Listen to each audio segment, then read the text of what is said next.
नमस्कार मित्रों, आपका स्वागत है धार्मिक द्वार पर, वो स्थान जहां हम जीवन के गूढ़ रहस्यों को उजागर करते हैं और आपको एक समृद्ध, शांत और उद्देश्यपूर्ण जीवन जीने के लिए आध्यात्मिक अंतर्दृष्टि प्रदान करते हैं। आज हम एक ऐसे विषय पर चर्चा करने जा रहे हैं जो हम सभी के जीवन में अत्यंत महत्वपूर्ण है, भक्ति का असली रहस्य। क्या भक्ति केवल मंदिरों में घंटियां बजाना, प्रार्थनाएं करना या धार्मिक अनुष्ठान करना है, या इसके पीछे कोई गहरा, जीवन बदलने वाला सत्य छिपा है? हम सभी अपने जीवन में किसी न किसी मुश्किल से जूझते हैं। कभी आर्थिक समस्याएं, कभी रिश्तों में कड़वाहट, कभी स्वास्थ्य की चिंता और कभी मानसिक अशांति। इन सभी चुनौतियों के बीच हम एक ऐसे समाधान की तलाश करते हैं जो हमें स्थायी शांति और मुक्ति दिला सके। हमारे ऋषि मुनियों और संतों ने इन समस्याओं का मूल कारण और उनका समाधान बहुत पहले ही खोज लिया था।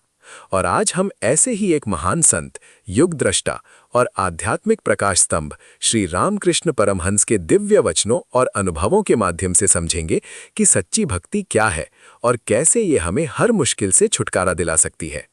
ये सिर्फ एक व्याख्यान नहीं है, बल्कि एक मार्गदर्शिका है जो आपके जीवन को एक नई दिशा दे सकती है। तो अपनी कुर्सियां संभाल लें, क्योंकि आज की चर्चा आपके हृदय को छूने वाली है और आपके जीवन के प्रति दृष्टिकोण को बदल देने वाली है। आजकल भक्ति शब्द को अक्सर गलत समझा जाता है। कई लोग इसे एक कमजोर व्यक्ति का सहारा मानते हैं या केवल कुछ कर्म कांडों तक सीमित कर देते हैं। लेकिन श्री रामकृष्ण परमहंस ने हमें दिखाया कि सच्ची भक्ति एक अत्यंत शक्तिशाली ऊर्जा है, एक ऐसी अग्नि जो हमारे भीतर के सभी अंधकार, भय और संशय को जलाकर राख कर देती है।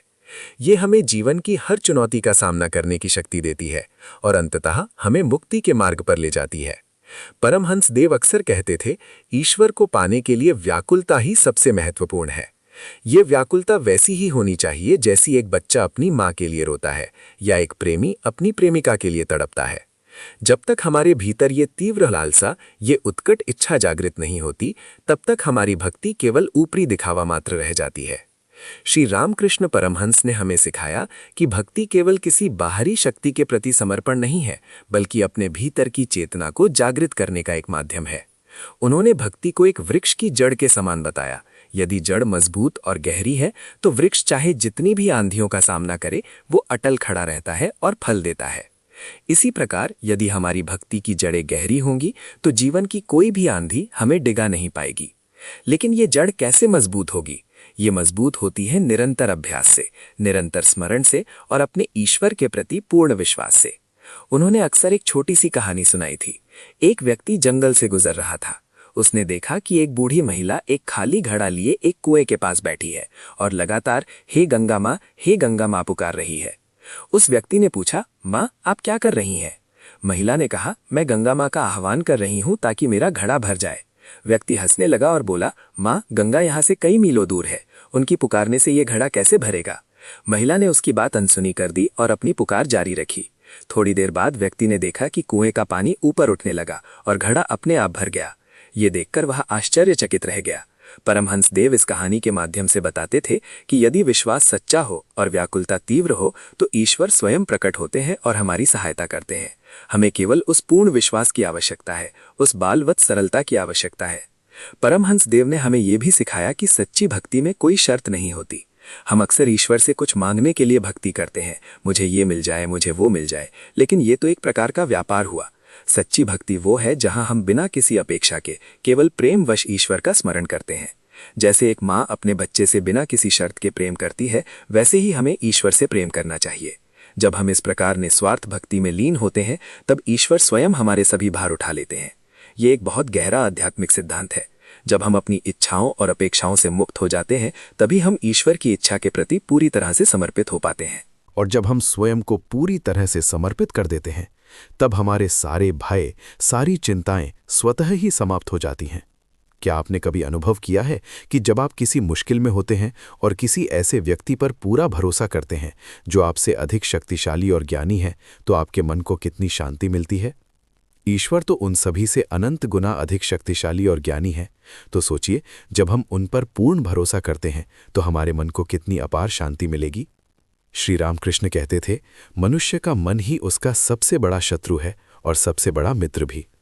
जब मन ईश्वर में लीन हो जाता है, जब वह भक्ति के रंग में रंग जाता है, तब वह हमारा सबसे बड़ा मित्र बन जाता है।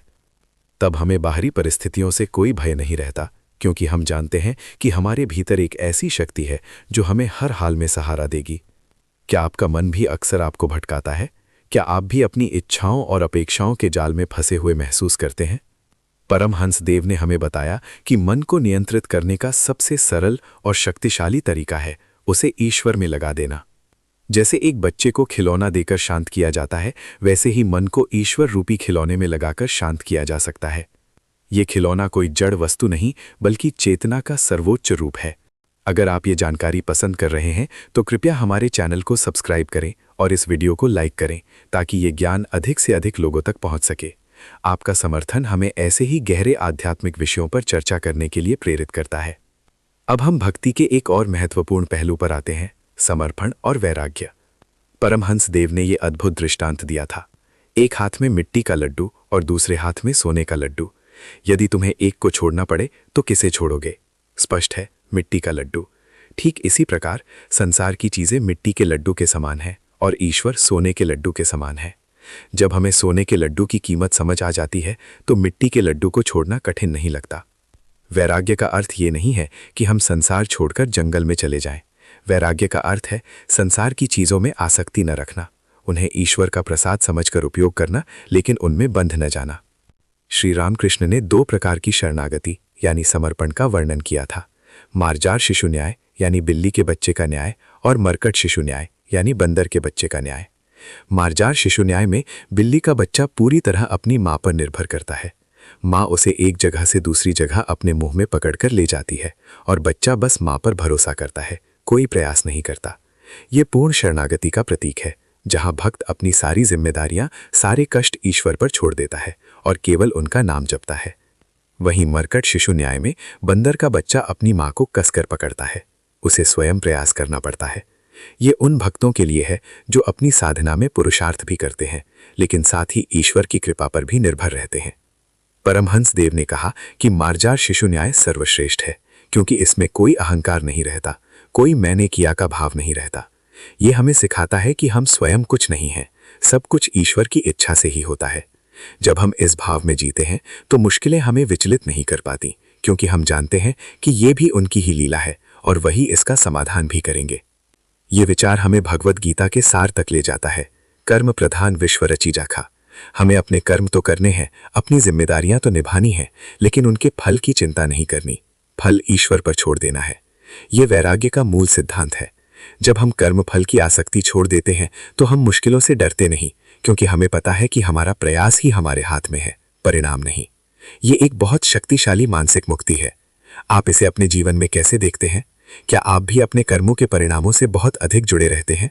ये विचार कि परिणाम ईश्वर के हाथ में है आपको कैसा महसूस कराता है? अपनी राय कमेंट्स में साझा करें।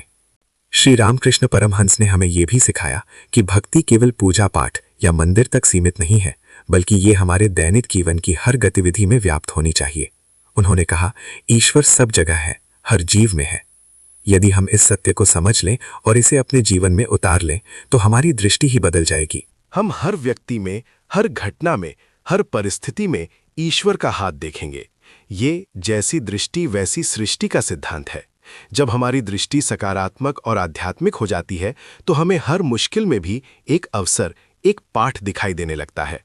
एक बार एक भक्त ने परमहंस देव से पूछा, महाराज, मैं गृहस्थ हूं, मेरे परिवार की जिम्मेदारियां हैं, मैं कैसे भक्ति करूं? परमहंस देव ने एक बहुत ही सरल और गहरा उत्तर दिया। उन्होंने कहा, तुम अपनी जिम्मेदारियां पूरी करो, लेकिन मन को सदा ईश्वर में रखो। जैसे एक वेश्या घर में रहती है, सारा काम करती है, लेकिन उसका मन हमेशा उसके ग्राहकों पर लगा रहता है। या जैसे एक चोर रात को चोरी करने जाता है और उसका मन हमेशा पुलिस पर लगा रहता है, वैसे ही तुम अपने घर में सारे काम करो, लेकिन तुम्हारा मन सदा ईश्वर में लगा रहे। ये एक बहुत ही व्यावहारिक शिक्षा थी। इसका अर्थ ये नहीं कि हम बेईमान बने, बल्कि इसका अर्थ ये है कि हम संसार में रहते हुए भी संसार के बंधनों में ना फंसें। हम अपने कर्तव्यों का पालन करें, लेकिन उन्हें ईश्वर की सेवा समझकर करें। उन्होंने एक और सुंदर उदाहरण दिया था। उन्होंने कहा, जल में मछली रहती है, लेकिन जल उसे गीला नहीं करता। वैसे ही ज्ञानी पुरुष संसार में रहता है, लेकिन संसार उसे बांध नहीं पाता। ये स्थिति तभी आती है जब हमारा मन पूरी तरह से ईश्वर में लीन हो जाता है, जब हम हर कार्य को ईश्वर को समर्पित कर देते हैं। जब हम अपने बच्चे को पालते हैं तो उसे ईश्वर का शिशु समझें। जब हम किसी की सेवा करते हैं तो उसे ईश्वर का ही रूप समझें। जब हम भोजन करते हैं तो उसे ईश्वर का प्रसाद समझें। इस प्रकार हमारा पूरा जीवन ही एक सतत पूजा बन जाता है। इससे हमारे भीतर एक अद्भुत शांति आती है, क्योंकि हम जानते हैं कि हम जो भी कर रहे हैं वो ईश्वर के लिए ही कर रहे हैं। फिर सफलता या असफलता का भय नहीं रहता, क्योंकि परिणाम तो ईश्वर के हाथ में है। ये सच्ची भक्ति है जो हमें हर मुश्किल से छुटकारा दिलाती है, क्योंकि ये मुश्किलों को देखने का हमारा तरीका ही बदल देती है। एक और महत्वपूर्ण शिक्षा ये है कि भक्ति हमें आत्मसम्मान और आत्मविश्वास देती है। जब हम जानते हैं कि हम ईश्वर के अंश हैं, कि हमारे भीतर ही वो दिव्य शक्ति है, तो हम खुद को कभी कमजोर या असहाय नहीं मानते। परमहंस देव ने कहा, तुम ही ब्रह्म हो। ये वेदांत का सार है।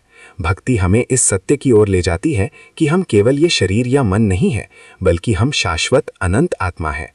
जब ये ज्ञान हमारे भीतर जागृत होता है तो मृत्यु का भय भी समाप्त हो जाता है, और जब मृत्यु का भय समाप्त हो जाता है तो बाकी सभी छोटे मोटे भय तो स्वतः ही चले जाते हैं। क्या आपने कभी इस गहराई से सोचा है कि आप कौन हैं? क्या आप केवल ये शरीर हैं जो बीमारियों से ग्रस्त हो सकता है, या आप उससे कुछ अधिक हैं? इस प्रश्न पर विचार करें। सच्ची भक्ति का अंतिम फल है आंतरिक शांति और निर्भयता। जब हमारा हृदय प्रेम और विश्वास से भर जाता है तो वहां भय या चिंता के लिए कोई स्थान नहीं बचता। परमहंस देव ने अपने जीवन में इसका जीता जागता उदाहरण प्रस्तुत किया। वे हर परिस्थिति में शांत और आनंदित रहते थे, क्योंकि उनका मन सदा मां काली के चरणों में लीन रहता था। उन्हें संसार की किसी भी वस्तु से कोई आसक्ति नहीं थी, और इसलिए उन्हें किसी भी चीज के खोने का भय नहीं था। ये वो अवस्था है जहां व्यक्ति मन चंगा तो कठौती में गंगा के सिद्धांत को जीता है। यानी यदि हमारा मन शुद्ध, शांत और ईश्वर में लीन है तो हमें किसी बाहरी तीर्थ यात्रा या कर्मकांड की आवश्यकता नहीं है, क्योंकि हमारे भीतर ही सारे तीर्थों का पुण्य समाहित है। ये अवस्था हमें हर प्रकार की मानसिक उथल पुथल से मुक्ति दिलाती है। जब आप शांत होते हैं तभी आप किसी समस्या का सही समाधान सोच पाते हैं।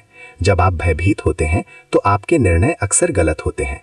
सच्ची भक्ति आपको वो आंतरिक स्थिरता देती है, वो ध्रुवतारा देती है जिसके सहारे आप जीवन के तूफानों से सफलतापूर्वक निकल सकते हैं। ये हमें सिखाती है कि हम हर मुश्किल को एक अवसर के रूप में देखें, एक ऐसे मौके के रूप में देखें जहां हम अपनी भक्ति को और गहरा कर सकते हैं, अपने ईश्वर के और करीब आ सकते हैं। तो मित्रों, श्री रामकृष्ण परमहंस ने हमें भक्ति का जो असली रहस्य बताया वो केवल पूजा पाठ नहीं, बल्कि जीवन जीने का एक तरीका है। ये एक आंतरिक परिवर्तन है, एक हृदय का जागरण है। ये हमें सिखाता है कि हम स्वयं को ईश्वर के हाथों में पूरी तरह से समर्पित कर दें, हर परिस्थिति में उनका नाम जपें, हर जीव में उन्हें देखें और हर कार्य को उनकी सेवा समझकर करें। जब हम ऐसा करते हैं तो जीवन की कोई भी मुश्किल हमें विचलित नहीं कर पाती, क्योंकि हम जानते हैं कि हम अकेले नहीं हैं, बल्कि सर्वशक्तिमान ईश्वर सदैव हमारे साथ हैं। ये भक्ति हमें आंतरिक शांति, निर्भयता और अंततः परम आनंद प्रदान करती है। आज हमने सीखा कि भक्ति केवल कर्मकांड नहीं, बल्कि हृदय की व्याकुलता, पूर्ण समर्पण और निर्व्याज प्रेम है। हमने जाना कि श्री रामकृष्ण परमहंस ने कैसे हमें मार्जार शिशु न्याय और मरकट शिशु न्याय के माध्यम से शरणागति का महत्व समझाया। हमने ये भी समझा कि सच्ची भक्ति कैसे हमें कर्म फल की आसक्ति से मुक्त करती है और जीवन की हर मुश्किल में हमें आंतरिक शक्ति प्रदान करती है। कर्म प्रधान विश्व रची राखा और जैसी दृष्टि वैसी सृष्टि जैसी कहावतें हमें याद दिलाती हैं कि हमारा दृष्टिकोण और कर्म ही हमारे अनुभव को आकार देते हैं, और भक्ति इस दृष्टिकोण को दिव्य बनाती है। मुझे पूरी उम्मीद है कि आज की ये चर्चा आपके हृदय को छू गई होगी और आपको भक्ति के असली रहस्य को समझने में मदद मिली होगी। अब आप इस ज्ञान को अपने जीवन में कैसे उतारेंगे? क्या आप भी अपने मन को ईश्वर में लगाकर अपनी चुनौतियों का सामना करेंगे? अपने विचार और अनुभव हमारे साथ कमेंट्स में जरूर साझा करें। आपकी प्रतिक्रियाएं हमें और भी प्रेरित करती हैं। अगर आपको ये वीडियो ज्ञानवर्धक लगा हो तो कृपया इसे लाइक करें, अपने दोस्तों और परिवार के साथ साझा करें और धार्मिक द्वार को सब्सक्राइब करना ना भूलें, ताकि आप हमारे आने वाले किसी भी वीडियो को मिस न करें।